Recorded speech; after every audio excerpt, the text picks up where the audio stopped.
So let's talk about one of the biggest challenges in conservation today. How do we protect our planet's forests, which we absolutely have to do, while also making sure the people who live there and depend on them are okay? It's a really delicate balancing act, and if we get it wrong, the consequences can be huge. And really, it all boils down to this one question. On one side, you've got these urgent global environmental goals, but on the other, you have the real everyday needs of communities whose lives, whose entire livelihoods are wrapped up in these very same forests. This isn't just some academic problem. For millions of people, it's their daily reality. You see these amazing, well-intentioned climate projects like RED+, which is all about reducing emissions from deforestation. The goal is fantastic, right? Keep carbon locked up in trees. But on the ground, things can get complicated. Sometimes these projects end up restricting a community's access to things they need to survive, like firewood or medicinal plants or land to grow food. And that creates real hardship for people who often don't have any other options. Okay, so if you're the one on the ground, a project manager trying to make this work, where do you even begin to untangle all of this? Well, the very first step is to just understand the human landscape, and there's a name for it: stakeholder analysis. Before you do anything else, you have to ask this one fundamental question. And trust me, the answer is always bigger and more complex than you'd think. We're not just talking about the obvious groups here. We need to identify everyone who has a stake in this. We're talking about the charcoal makers, the farmers who don't have official land titles, local women's groups, government agencies, NGOs, you name it. Every single group is a piece of this giant puzzle. And how do you get your head around all that information? A simple tool like this stakeholder matrix is actually incredibly powerful. For every single group, you just map out what they care about, how the project is going to affect them, whether they're motivated or able to participate, and what the relationships are with the other groups. Are they partners or is there conflict? All of a sudden, this really messy social web starts to make a lot more sense. And those relationships, they are absolutely crucial. It's never just a list of separate groups. They all interact, they have history with each other, and there are all sorts of power dynamics going on. The next step is to actually visualize these connections so you can really get who influences whom. And this is where something like a Venn diagram just clicks. It shows you that whole web of influence in one single picture. A really big circle, like the government agency, tells you they have a ton of influence. And where the circles overlap, that shows you a strong relationship, or maybe a potential conflict, like here between the indigenous community and a logging company. It just turns a super complex social map into something you can get in an instant. All right, so you figured out who's involved. The next big question is, how is everyone doing? How do you even define what a successful outcome for a community looks like? Because I'll tell you right now, it's about a whole lot more than just money. This is where a tool called the Sustainable Livelihoods Framework comes in, and it's a game changer. Think of it as a way to give a community a full health checkup.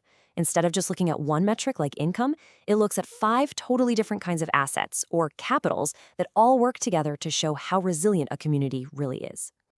And this just completely changes how we think about wealth. It's not just about cash in hand. First, you've got human capital. That's people's skills, their knowledge, their health. Then there's social capital, the trust and the networks that hold everyone together.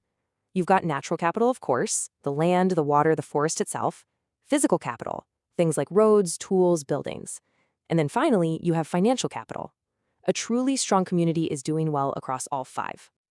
Now here's where it gets tricky, right? A single conservation project can have really complex effects on just one of these capitals. Let's take natural capital. Protecting a forest might improve the soil and bring back wildlife. Those are huge positives.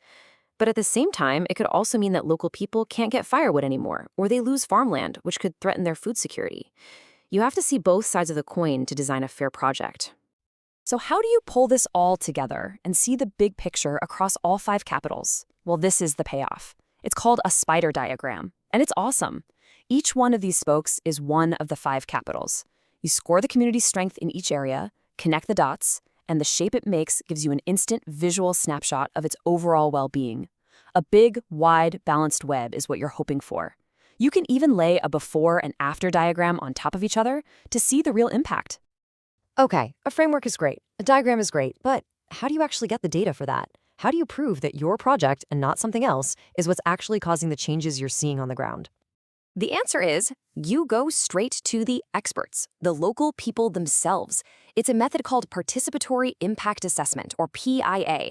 And this is not about some outside expert coming in with a clipboard and a survey.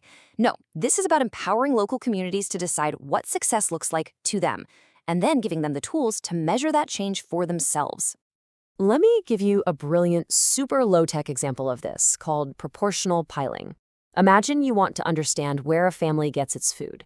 You lay out some pictures or cards, one for crops, one for livestock, one for food they gather from the forest, and so on. Then you give someone, say, 100 beans or stones, and you just ask them, show me. Put the stones on the pictures to show how important each food source is. It's that simple, it's tangible, and it turns deep local knowledge into hard data. And boom, just like that, the results are incredibly clear.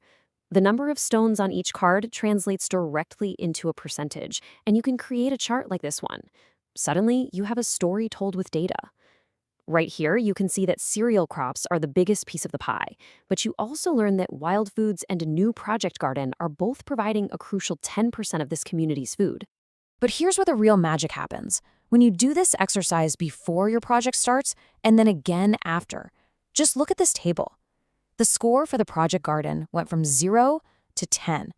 And look what happened at the same time.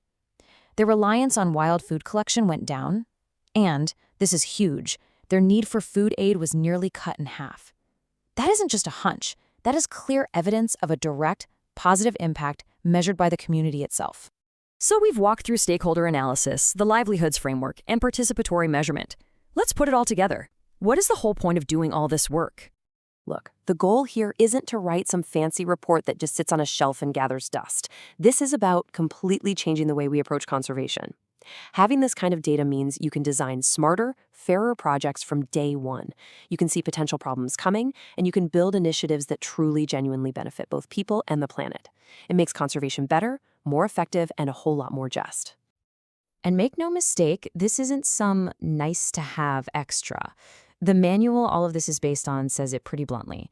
This lack of social assessment is a key reason that good intentions sometimes fail. It's the thing that's holding back so many well-meaning projects from being truly great, sustainable successes. Which really just leaves us with this one final critical question.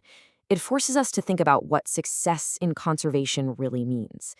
Saving a forest is absolutely vital, but if it comes at the expense of a community's health, their dignity, and their well-being, then we have to ask ourselves, have we really succeeded at all?